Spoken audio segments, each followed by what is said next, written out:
ಶ್ರೀ ಗಣೇಶೋತ್ಸವ ಮಂಡಳಿ ಹಿರೇಪೇಟ್ ಬೂಸ್ಪೇಟ್ ಕಂಚಗಾರಗಲ್ಲಿ ವತಿಯಿಂದ 52ನೇ ವರ್ಷದ ಗಣೇಶೋತ್ಸವಕ್ಕೆ ಸರ್ವರಿಗೂ ಸ್ವಾಗತ ಸುಸ್ವಾಗತ. ಅಗಜಾನನ ಪದ್ಮಾರ್ಕಂ ಗಜಾನನ ಮಹರ್ನಿಶಂ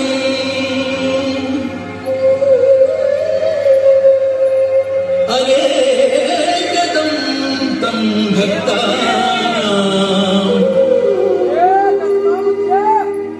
ಏಕದಂ ತಂ ಉಪಾಸ್ಮಹೇ.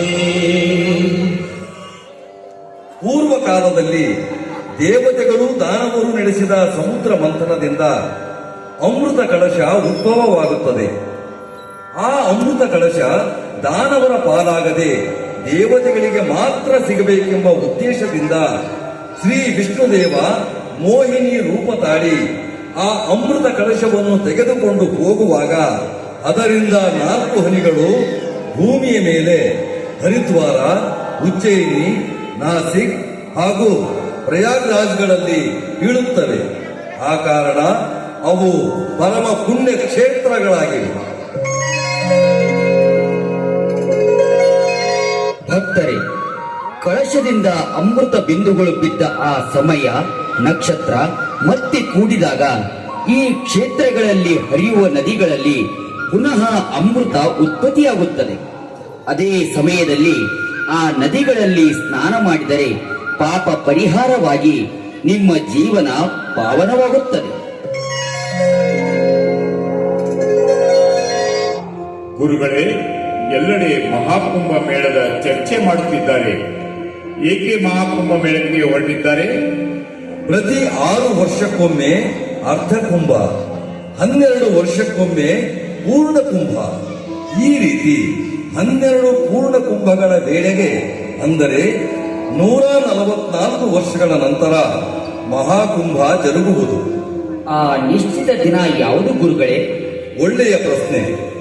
ಭಕ್ತರೇ, ಸೂರ್ಯ, ಚಂದ್ರ, ಗುರು ಹಾಗೂ ಶನಿ ಒಂದೇ ರೇಖೆಯಲ್ಲಿ ಬಂದು ಅವುಗಳ ಕಿರಣ ಭೂಮಿಯಲ್ಲಿ ಹರಿಯುವ ನದಿಗಳ ನೀರನ್ನು ಸ್ಪರ್ಶಿಸಿದಾಗ ಮಹಾಕುಂಭದ ಅಮೃತ ಸ್ನಾನ ಜರುಗುವುದು.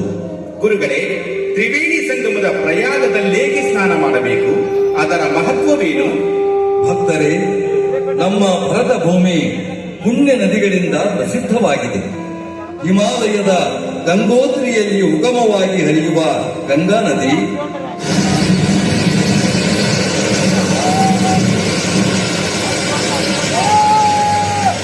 ಉತ್ತರಾಖಂಡದ ಯಮನೋತ್ರಿಯಲ್ಲಿ ಉಗಮವಾಗಿ ಹರಿಯುವ ಯಮುನಾ ನದಿ,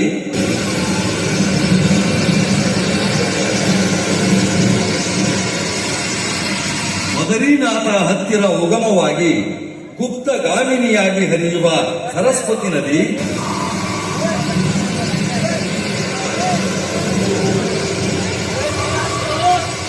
ಈ 3 ನದಿಗಳು ಒಂದೇ ಕಡೆ ಸೇರುವ ಸ್ಥಳವೇ ಪ್ರಯಾಗ್ರಾಜದ ತ್ರಿವೇಣಿ ಸಂಗಮ. ಇದು ಅತ್ಯಂತ ಪುಣ್ಯ ಕ್ಷೇತ್ರ. ಜಗತ್ತಿನ ಮೂಲೆ ಮೂಲೆಗಳಿಂದ ಕೋಟಿ ಕೋಟಿ ಜನರು ಈ ತ್ರಿವೇಣಿ ಸಂಗಮದ ಕುಂಭಮೇಳದಲ್ಲಿ ಪಾಲ್ಗೊಂಡು ಪವಿತ್ರ ಮಹಾಸ್ನಾನ ಮಾಡುತ್ತಿದ್ದಾರೆ. ನಾವು ನೀವೆಲ್ಲರೂ ಪುಣ್ಯವಂತರು, ಏಕೆಂದರೆ 144 ವರ್ಷಗಳ ನಂತರ ಮಹಾಕುಂಭದಲ್ಲಿ ಪಾಲ್ಗೊಳ್ಳುವ ಅವಕಾಶ ನಮಗೆ ಸಿಕ್ಕಿದೆ. ಬನ್ನಿ. ಆಗಲಿ ಗುರುಗಳೇ, ನಿಮ್ಮ ಆಜ್ಞೆಯಂತೆ ನಾವೆಲ್ಲರೂ ಪ್ರಯಾಗರಾಜಿಗೆ ಬಂದು ಮಹಾ ಸ್ನಾನ ಮಾಡುತ್ತೇವೆ. ಪಾಪ ವಿಮುಕ್ತರಾಗಿ ನಮ್ಮ ಜೀವನವನ್ನು ಪಾವನ ಮಾಡಿಕೊಳ್ಳುತ್ತೇವೆ. लेडीज एंड जेंटलमैन, 144 साल बाद लगे पूर्ण महाकुंभ में आप सभी का स्वागत है.